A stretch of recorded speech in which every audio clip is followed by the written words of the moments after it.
This is the safety training video for the Chem 1020 laboratory course. The experiments we do in here have been performed safely for years, but there is the potential for an accident or injury to occur if you're not following the safety rules. We also need to be prepared so you know what to do in case an accident does occur. After you watch this video, you'll take a quiz over this content, so follow along in your Right to Know safety training syllabus and take notes if you need to. Feel free to pause or replay parts of the video as much as you need to understand it. It's crucial that safety glasses or goggles are worn whenever anybody in the room is using chemicals or any other hazards are present. Even if you happen to be finished with your experiment, if anybody in the room is still using chemicals, everybody needs eye protection. Your eyes can be permanently damaged if they come into contact with certain chemicals, so they must be protected at all times. At the start of your experiment, take a pair of clean glasses or goggles from the container. Make sure they fit tightly against your face. If you need to clean your glasses or goggles, spray them with water or cleaner and wipe them with a Kim wipe or lens paper. Regular paper towels will scratch the lenses. On your way out of the room at the end of the experiment, place your glasses or goggles in the sanitizing cabinet so they'll be sanitized for the next class. You can optionally purchase your own safety glasses from the bookstore if you like. Wear shoes with a closed toe to protect from spilled chemicals or dropped objects. Sandals are not allowed. All clothing must be knee length or longer to protect your legs from spilled chemicals. Exposed skin anywhere on your body can be a hazard, so you should wear clothing that covers as much as possible. We have lab coats available if needed. Also make sure you avoid loose or dangling sleeves or jewelry, and tie back any long hair to keep it out of the way of chemicals or flames. Gloves are provided for student use. Gloves will be required when working with certain hazardous chemicals, but feel free to use gloves at any time if you have sensitive skin. They're disposable, so make sure to discard them after use or if they become contaminated. In the event of an emergency, it's important we know how to use the lab's safety equipment. We'll start with chemical fires. Anytime a flame is in use in the lab, there's the risk of a fire emergency. A small container of chemicals on fire can be easily extinguished by placing a larger beaker upside down on top of it. Chemical fires can also be covered with a fire blanket. The fire blanket is located in the cabinet with the fire extinguisher, towards the back of the lab on the right. Unfold the blanket and use it to cover the fire. This is also useful to contain a chemical that is splattering or reacting out of control. The fire extinguisher can also be used to put out a laboratory fire. Our labs are equipped with dry chemical fire extinguishers that can be used for paper fires, flammable liquid fires, or electrical fires. Use the pass method to operate a fire extinguisher. Pull the pin, aim at the base of the flame, squeeze the trigger, and sweep back and forth. If a person is on fire, the situation is different. If it's just your sleeve, water from the sink is the fastest way to put it out. Otherwise, stop, drop, and roll while somebody covers you with the fire blanket. The safety shower, located in the back left corner of the room, can also be used to put out a fire on a person, but probably only if they're already near the shower. Otherwise, stop, drop, and roll is probably better. If a chemical is spilled on you, immediate action must be taken. Small spills on the hands and forearms should be rinsed underwater immediately at the sink. If a hazardous chemical spills on a large amount of your body, it needs to be rinsed off immediately with the safety shower. Contaminated clothing needs to be removed or cut away, so the class needs to evacuate. If any chemical gets in your eyes or on your face, you'll need to rinse with water immediately using one of the eye wash stations. The lab has 2 eye wash stations, one under the shower in the back left corner, and one on the front instructor's desk. Don't delay. Seconds matter when eye injuries are involved. Hold your eyes open and rinse with water for at least 15 minutes. If you're wearing contact lenses, remove them while rinsing your eyes. The front eye wash station also serves as a drench hose, which can be used for chemical spills down the leg, for example, without having to use the large shower. To review, a chemical fire can be put out with a large beaker, the fire blanket, or the fire extinguisher. A A person on fire can use the sink if it's just a sleeve, otherwise stop, drop, and roll with the blanket or use the shower. Any chemicals spilled on you need to be rinsed with water immediately. Use the sink if it's on your hand or forearm. Use the eye wash if it's in your eyes or on your face. Use the drench hose or shower if it's a large, painful spill of a harmful chemical. Fume hoods are located along the side walls of the lab. We use these whenever working with any substance that gives off a hazardous vapor or strong smell.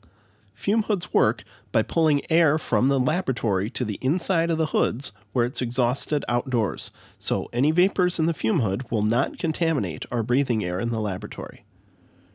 The glass window, or hood sash, is the layer of protection between the hood's contents and you. It's important you keep the hood sash as low as possible while you're working with your hands in the hoods, and lower the sash completely at all other times. If you raise the sash too high for the hood to contain vapors, it will beep at you. Lower the sash to a safer level. Always clean up and wipe down the countertop in the hood when you're finished.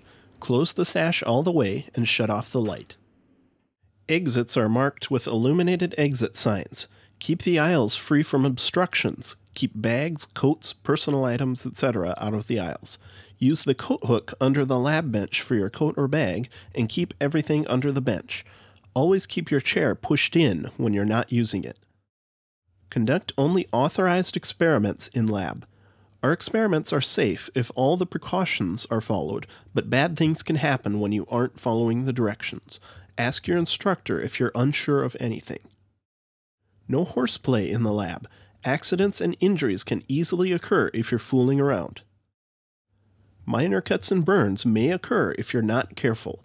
Always notify the instructor of any injury, no matter how minor. A first aid kit is located at the front of the lab for your use at any time. All blood spills must be reported to the instructor or a staff member. Do not clean up a blood spill yourself. Due to the risk of blood-borne pathogens, we have specific procedures for sanitizing and disinfecting any blood-contaminated area. MSDS stands for Material Safety Data Sheet. An MSDS contains all the safety-related information for a particular chemical, and we have an MSDS for every chemical we use in lab. They are available in a binder in the back left corner of the lab and on the chemistry department's website. Feel free to consult the MSDS if you have any concerns about the risks or hazards posed by any chemical. Chemical spills on the countertop or floor must be cleaned up immediately. If a solid or powder is spilled, sweep it up with a small broom and dustpan. This is especially important on or around the balances, which are sensitive to chemical spills. Small liquid spills can be wiped up with a paper towel. Be sure to clean the surface well. For larger liquid spills, use the chemical spill kit located in the back left corner of the lab. This contains an absorbent that can soak up the liquids, as well as acid and base neutralizers. Your instructor will help you use the spill kit if it's necessary. Point the opening of a test tube away from yourself and others, especially if its contents are being heated, to avoid splattering on anybody. Your instructor will show you how to use a burner safely later this semester. It is important to never leave a burner unattended, as it may tip over and cause a fire while you're gone. All food and beverages are prohibited in the laboratory at all times, including gum. If you have any food or beverages in your bag, they must be completely out of sight the whole time. This is to prevent your items from being contaminated with the hazardous chemicals used in lab. Feel free to leave items in the hallway outside of the lab doors. Whenever you're in the lab, treat all surfaces and your hands as if they're contaminated with chemicals. Wash your hands with soap and water before you leave the lab. We will often use a reagent bottle to hold chemicals shared by the class. Since it's shared, it's important that the reagent bottle not be contaminated. For that reason, you are only permitted to pour from the reagent bottle into one of your small beakers, which you can take back to your desk to use. Always replace the cap of the reagent bottle immediately, and never pour anything back into a reagent bottle. If you have any extra chemicals or chemicals you're finished with, they must be placed into the proper chemical waste container. Your instructor will show you the location of the waste container. Make sure to put the lid or cap back on the waste container immediately after its use. Use a small broom and dustpan to sweep up any broken glass. Laboratory glassware becomes razor sharp when it's broken, so never touch broken glass. Place it into the broken glass container located near the front right corner of the lab. Use your best common sense to remain safe in the lab. A good awareness of your surroundings and appropriate pre-lab preparation are important to having a safe lab experience. Always ask your instructor if you're unsure about the safety of anything you or your classmates are doing.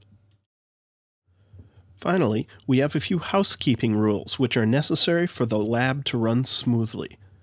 Always clean any glassware you use before putting it away.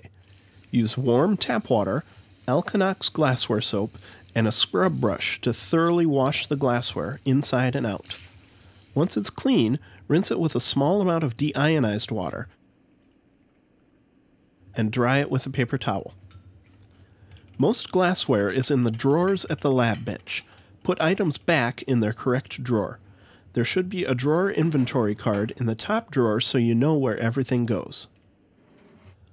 All trash must be thrown away when you're finished, including paper towels, disposable weighboats, and disposable gloves. If you used chemicals, spray your lab bench and fume hood surfaces with table cleaner and wipe them clean with a paper towel or sponge. The only things remaining on the lab benches at the end of the day should be the cleaning supplies in their basket by the sinks. Any equipment, supplies, or chemicals that you didn't get from your drawer need to be returned to where they were found. Do not put extra items in your drawers. If you're missing anything from your drawer, ask your instructor for a replacement. Do not scavenge for equipment in your neighbor's drawer. You will earn up to 5 points for housekeeping at the end of the semester. You earn these points by leaving your workspace and common spaces, like the balances and supply areas, clean after use. You will also be assigned a cleanup task during the last week of lab. Your instructor can give you more information about how lab works, but there is a pre-lab assignment due at the beginning of lab each week and a post-lab quiz, which you'll take in D2L after lab each week in order to get your points for that experiment. Our top priority in lab is for everybody to remain safe. Follow these safety rules and you'll have an enjoyable learning experience in lab.